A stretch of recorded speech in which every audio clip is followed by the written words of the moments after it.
현재 한국의 KF-21 공중급유가 성공되었는데 인도네시아의 긴급 소식이 곧바로 나왔습니다. 공중급유를 본 인도네시아는 분담금 1조 원을 납부하겠다는 의견을 밝혔다고 하는데요. 이는 굉장히 환영할 만한 소식인데 어찌된 일인지 한국의 반응은 싸늘했다고 합니다. 현재 무슨 일인지 이에 관해서 살펴보도록 하고, 인도네시아가 분담금 1조 원을 낸다고 하는데 왜 한국의 반응이 그랬는지와 앞으로 어떻게 상황이 전개되는지도 살펴보도록 하겠습니다. 우선 오늘 대한민국 공군은 KF-21 CJ 5호기가 남해상공에서 최초로 공중급유에 성공했다며 KC-330 다목적 공중급유 수송기로부터 공중급유를 받았음을 공개했는데요. 공군은 공중급유 시 발생하는 난기류 등에 의한 영향성을 평가했으며 해당 과정을 성공리에 마쳤습니다. 전투기에서 공중급유를 하는 것은 항속 거리와 채공 시간을 연장해 작전 능력을 강화할 수 있기 때문에 공군 임무 영역을 확장하는 매우 중요한 전략 자산이라고 할 수 있습니다. 인도네시아 일부 언론에서는 공중급유가 성공한 KF-21에 인도네시아 국기가 자랑스럽다며 인도네시아가 앞으로 KF-21을 중요한 전투기 자산으로 활용해야겠다는 취지를 밝혔습니다. 그래서 그런지 인도네시아는 한국에 연체 중인 1조 원을 납부하겠다는 의사를 밝힌 것인데요. 하지만 한국에서는 인도네시아의 제안을 이런 지하에 거절했다는 말이 나왔는데 왜 그런지 궁금한데요. 물론 인도네시아는 한국의 전투기 관련 거슬리는 행동을 한 번도 아니고 수차례 반복하며 논란을 일으켰습니다. 최근 프라보우 장관 시절에는 특히 각종 군수 계약을 체결하며 프랑스에 집중하고 있는 모습인데, 그는 프랑스의 라팔 전투기 사업을 추진했고 미국 F-15 개조 전투기를 도입하려 했습니다. 물론 한국과의 KF-21이나 기타 방산에 대해서 언급하지 않고 자신의 업적을 내세운 것이죠. 인도네시아 대선에 있어서 프라보우가 자신의 최대 업적인 방산을 내세우는 것은 당연합니다. 인도네시아는 현재 국내외적으로 여러가지 경제적 어려움 등에 처해 있는 상황이기도 하기 때문에 대외적인 이슈를 부각시켜서 인도네시아가 강력한 국가임을 강조하려고 하는 모양새라는 것입니다. 하지만 프라보우가 강조하고 있는 행보는 최근 들어 한국의 매우 의문스러움을 자아내고 있었습니다. 우선 한국형 전투기 KF-21 공동 개발을 진행 중인 인도네시아가 프랑스산 라팔 전투기를 구매한 데 이어서 이번에는 카타르로부터 중고 미라주 전투기를 구매한다는 소식입니다. 현지 매체 일간 콤파스 등에 따르면 인도네시아 국방부는 카타르로부터 중고 미라주 2000-5 전투기 12대를 구매하기로 했다며 올해 말까지 모든 전투기가 인도네시아에 도착할 예정이라고 밝혔습니다. 구매액은 총 7억 3,450만 달러, 약 9,500여 원에 달하는 것으로 알려졌는데요. 그런데 이번에 들여오는 전투기는 카타르가 1997년 프랑스에서 들여온 것으로 26년이나 된 낡은 전투기입니다. 인도네시아 국방부는 프랑스로부터 라팔 전투기가 들어오기 전까진 미라주 2000-5가 인도네시아 공군 전투기의 공백을 메울 것이라고 설명했습니다. 즉 인도네시아가 이제 공군 분야에서는 프랑스랑 같이 가고 있다는 뜻이죠. 인도네시아는 지난해 2월 프랑스와 라팔 전투기 42대 구매에 합의한 바 있으며 이중 1차로 6대분을 구매 계약을 체결한 바 있는데, 이 상황에 오래된 퇴물 전투기 30여 대를 구매하는 겁니다. 이번 구매를 놓고 인도네시아 내부에서도 굳이 비싼 돈을 내고 오래된 중고 전투기를 프라보 수비안토 인도네시아 국방부 장관이 대선 정치 자금을 마련하기 위해 이런 거래를 한 것 아니냐며 의구심마저 들게 하고 있습니다. 조코이 대통령도 중고 방위 시스템을 사지 말라고 강조했습니다만 프라보 국방부 장관은 마이웨이이며 대통령의 말을 대부분 무시하고 방산 구매를 지시했습니다.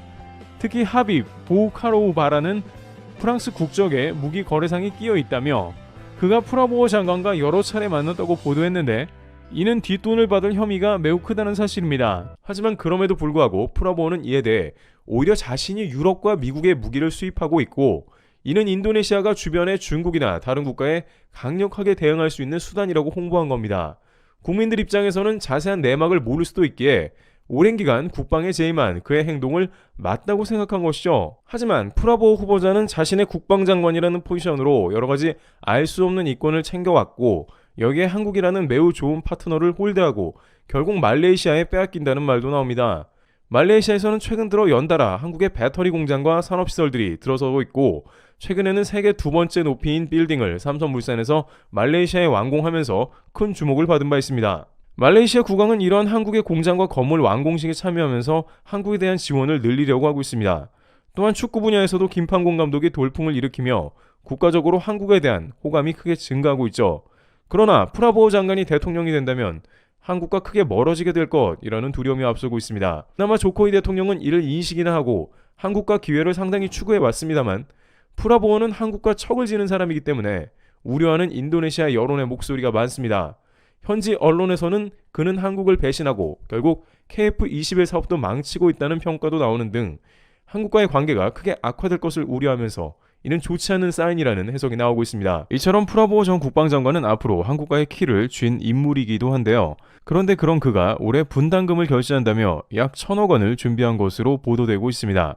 인도네시아 현지 매체에 따르면 인도네시아는 한국의 KF-21 양산을 앞두고 1,000억 원을 지불하며 이것이 2024년 예산이라는 것입니다. 사실상 이것은 한국을 우롱하는 수준으로 전해지는데 현재 8,000억 원이 연체되어 있으며 2026년까지 약 1조 7천억 원을 납부해야 하는 상황인 겁니다. 그런데 1,000억 원을 2024년에 준비했다는 것은 찔금찔금 납부하겠다는 것과 마찬가지입니다. 한국에서 굳이 인도네시아와 협업을 해야 하는지 의문이 드는 것이며 많은 누리꾼들은 이에 대해 인도네시아와는 더 이상 KF-21 협업을 하지 말라며 이에 대해 강한 비판을 제기하고 있습니다. 한국의 방사는 안 그래도 할 일이 많은데 더 이상 이런 일에 기력을 소모하면 곤란하다는 의견입니다.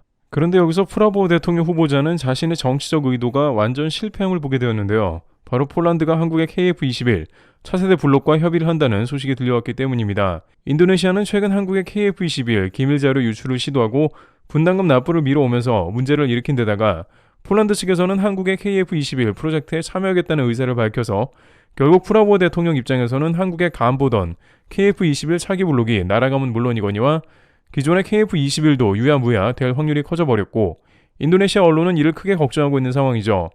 인도네시아는 지금까지 수년간의 기회를 부여받았음에도 이를 스스로 날려버려 사실상 자승자박이 된 셈입니다. 막상 그러다가 인도네시아는 이제 KF-21이 공중급유에 성공하니 마음이 다소 급해진 모양인데 인도네시아는 남은 연체금 1조 원을 지급하겠다며 예전에 했던 1,000억 원 선지급 얘기가 쏙 들어갔습니다. 게다가 최근 사우디도 한국의 KF-21 문의를 하는 등 다양한 국가가 한국과 협력하려 하니 발등에 불이 떨어졌죠. 그런데 잠시 후 인도네시아는 한국에 1조 원을 납부하겠다면서 2034년까지 연기를 요청했습니다. 원래 2026년까지 모든 금액이 완납되어야 하지만 2034년은 KF-21의 모든 테스트가 끝나고 양산되는 시기죠. 따라서 그때까지 간을 본 다음에 제대로 된 제품이 나오면 그제서야 돈을 내겠다는 소리입니다. 한마디로 한국을 다시 한번 우롱하고 있는 격이며 1조 원 납부를 8년이나 미뤄달라는 망언인 것입니다. 방사청 관계자는 인도네시아가 KF-21 분담금 납부 기한을 연장해달라고 요청했다는 것에 관해 우리 정부는 2026년까지 완납해야 한다는 입장에는 변함이 없다면서 난색을 표하고 있습니다. 정부는 개발이 끝나고 8년 뒤에나 분담금을 완납하겠다는 인도네시아의 제안을 수용하기 어렵다고 했습니다. 누리꾼들은 인도네시아와의 사업은 파기가 마땅하며 당장 국기를 제거하라는 의견을 제기하고 있습니다. 일각에서는 결국 인도네시아는 분담금 지급을 안 할 가능성이 있다며 계약 파기를 언급하고 있습니다. 공정급유를 본 인도네시아가 마음은 급해져 분담금을 8년 연장해달라는 요구가 황당해지는 시점인데요. 과연 이러한 상황이 잘 처리가 될 수 있을지 귀추가 주목되고 있는 시점입니다. 트래블TV였습니다. 감사합니다.